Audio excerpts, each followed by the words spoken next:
Now, Jared Kushner, U.S. President Donald Trump's son-in-law and senior advisor, is at this moment under scrutiny in the FBI's probe of Russia's possible meddling in the U.S. election last year. How significant is this move in your eyes? Oh, goodness, it's very significant. I have been, although I retired several years ago, I have been publicly trying to alert the American people for over a year that the United States is facing, in my view, in the view of many, the greatest crisis to our institutions since 1861, 150 years ago, when our Civil War broke the country in half because of the direct influence of the Russian intelligence service, part one, in the campaign for presidency and with the entourage of Donald Trump. So to have Jared Kushner now publicly named as a figure of interest for the FBI's investigation into the Russian intelligence operations is very significant. When you get into the White House, then you can't go any higher. This is a big deal. I wonder why you're saying this with such confidence. Oh, well, of course, we don't know what the FBI has done, with whom they've spoken, what information they have, but much has come out. Now, the Republicans, and particularly Donald Trump, will deny, and as they have, every point from the report specifically. Let's start with Christopher Steele, a former British intelligence officer who compiled a number of leads and information on the activities of Russian intelligence towards the Trump family and the Trump campaign and the Republican campaign for president. Now, they were challenged, but every single point progressively of the Steele report has been substantiated, or is so far. Not all of them have, but every point that has come out has been substantiated. This was clear to me sitting far now from the White House a year ago as a professional intelligence officer. This being the involvement and activities of Russian intelligence with the American campaign and the Trump campaign itself. Yes. So that Kushner now be named is not news to me. It's been there are hints in the public media for a long time. Yeah, let's wait for the result of the investigation, however. Now, Trump fired FBI Director James Comey, claiming that Comey could not effectively lead the Bureau, and called for new leadership that restores public trust and confidence in law enforcement. In your opinion, how do you look at Comey's being fired, and was he really incompetent, or does it have something to do with the ongoing investigation? Well, it has more than something to do with the ongoing investigation. It has everything to do with the ongoing investigation. But President Trump said that under three different occasions, Comey told him he was not under investigation.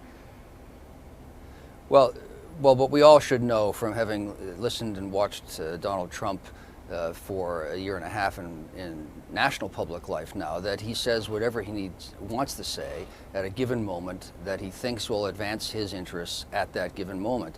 And otherwise, his comments are unrelated to the truth and the facts. There's been nothing that's come out about 3 times that Comey has denied that he's under investigation. What has come out clearly, stated in testimony to Congress, is that the FBI has one, established that the Russians meddled in the American election, and 2, that the FBI is investigating actions by Russian intelligence with members of the Trump entourage. Those are facts. Donald Trump's statements are not. Yeah. Let me ask you possibly about a New York Times article that was published recently on how China has crippled U.S. spy operations, and a lot of details there, some even really beyond people's imagination. They also called China particularly, the author also called China particularly aggressive in its espionage in recent years, yet made no comments on the U.S.'s spying activities in the first place. Have you noticed this story, and how credible do you find it? Well, of course, I was immediately saw the story. It is a big deal in the intelligence world, and it's a significant, important issue, given that China and the United States are the 2 most powerful countries in the world. It has long been known in the United States. There's no question that the most aggressive countries in intelligence against the United States are Russia, China, North Korea is very active, Iran tries to be but is less capable, Israel is very active also.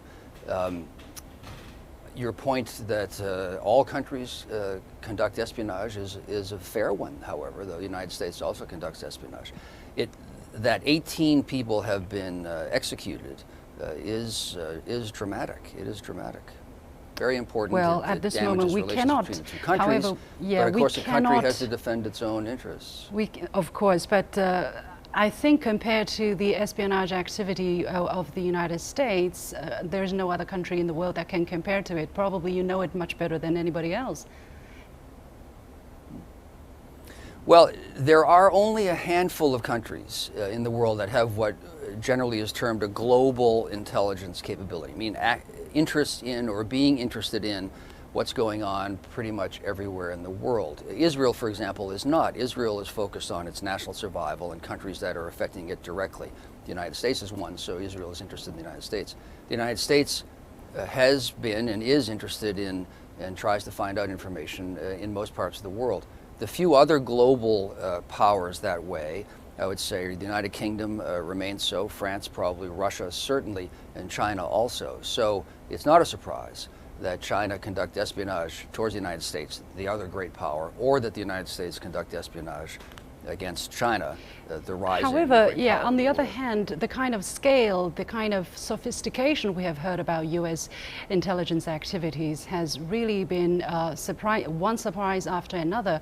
We heard about, of course, from what Edward Snowden reviewed and then what WikiLeaks has also reviewed. Basically, you know, a PDF file can spy on me, and that is astonishing. Is there a boundary? Is there a limit to what espionage can do at this moment by the United States?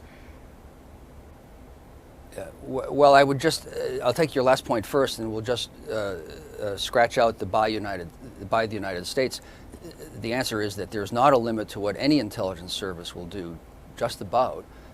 It is true the United States has had and does devote the greatest amount of resources.